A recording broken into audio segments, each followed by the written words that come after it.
ఓం నమ శివాయ. బసవ పురాణం 27వ భాగము. జంగమ వేషం ధరించి వచ్చాడు. సిరియాలుడు తపస్సిని అర్చించి తన గృహానికి రమ్మన్నాడు. నాకు నరమాంసం కావాలని తపస్సడిగాడు. అంతే కదా, రండి, మీకు ఎట్టి నియమాలున్నా నెరవేరుస్తాను అని సిరియాలుడు పిలిచాడు. తపస్సి సిరియాలుని ఇంటికి వచ్చాడు. ఈ లోపల సిరియాలుడు లోపలికి వెళ్ళి తన భార్యకి సంగతి చెప్పాడు. సంగలవ్వ ఏమీ విచారపడకుండా చదువుకోవడానికి పోయిన తన కొడుకును పిలిచింది. కొడుకు వచ్చాడు. ఇవాళ మన ఇంట్లో పండుగ అని చెప్పి కొడుకుకు వద్యశృంగారం చేసి తల్లి తండ్రి ఇద్దరూ కలిసి కొడుకును చంపారు. ఆ మాంసం వండి ఇతరులు ఎరుగకుండా తపస్సికి పెట్టారు. ఏమయ్యా, ఇందులో తలను వండినట్లు లేదు అని అడిగాడు తపస్సి. వెంట్రుకలు వస్తాయని వండలేదు, ఇదిగో క్షణంలో వండి తెస్తాము అని వెళ్ళి వారు తల కూడా వండి తెచ్చి వడ్డించారు. బాగుంది, ఇప్పుడు సహపంక్తి లేకుండా నేను భజించను, రమ్మన్నాడు. సంగలవ భయభ్రాంతురాలైంది. సిరియాలుడు మాత్రం ధైర్యంగా పదమన్నాడు. అంతా భోజనానికి కూర్చున్నాడు. తపస్సి శెట్టి, నీ కొడుకును కూడా పిలువు భోజనానికి అన్నాడు. వాడెక్కడికో ఆడుకోవడానికి పోయి ఉంటాడు అని మాట తప్పించాడు సిరియాలుడు. అదెట్లా, నీ కొడుకు సరసన లేకుంటే నేను భుజించను, పిలువు అన్నాడు.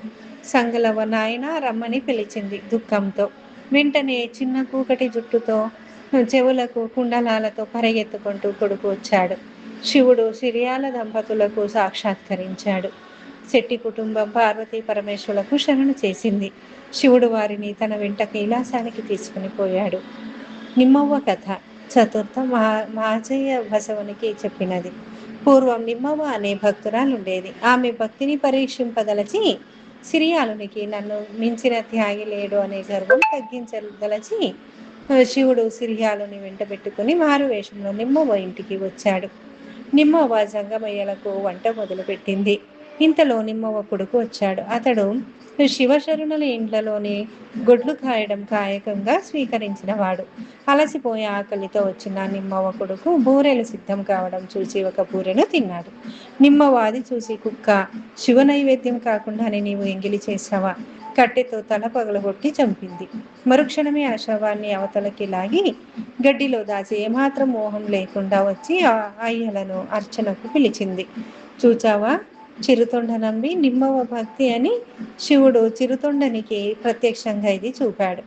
తర్వాత నిమ్మవ్వ నీ కొడుకును కూడా భోజనానికి పిలువన్నాడు శివుడు.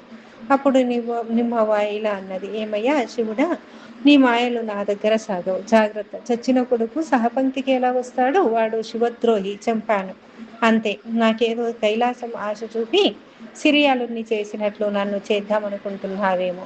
నాకు నీ కైలాసం అక్కర్లేదు, ఏమీ అక్కర్లేదు. భోంచేయకుండా కదిలావో చూసుకో ఏం చేస్తాను అని బెదిరించింది. అది చూసి శివుడు సిగ్గుపడ్డాడు. శివుడు తన నిజ రూపం చూపించాడు. నిమ్మవ్వ నవ్వి, గుండయ్య ఇంటికి, భోగయ్య ఇంటికి, దాసయ్య ఇంటికి ఏ నిజ స్వరూపంతో వెళ్ళావు? మన కంజారుని ఇంటికి, చిరుతొండని ఇంటికి నిజ రూపంతో వెళ్ళావా? అప్పుడు లేని చమత్కారం ఇప్పుడెందుకు చూపుతున్నావయ్యా స్వామి అన్నది. శివుడు మారు మాట్లాడలేక సిరియాలునితో సహా నిమ్మవ్వ పెట్టిన విందు ఆరగించాడు. తర్వాత నిమ్మవ్వ కొడుకును బతికించి కైలాసానికి ఇచ్చాడు. నిమ్మవ్వ మాత్రం మోక్షం కన్నా నాకు జంగమలింగ పూజనమే ఇష్టమని కైలాసాన్ని కూడా తిరస్కరించింది. నరసింహ నాయనారు కథ. శివుడు సిరియాలునికి చెప్పిన కథ. పూర్వం నరసింగమున్నయునహారు అనే చోళరాజు ఉండేవాడు. ఆయన పట్టమహిషి శివ పూజకు పోయింది. దోవలో పూజా పుష్పాలలో ఒకదాన్ని వాసన చూసింది. పూజారి చూచాడు.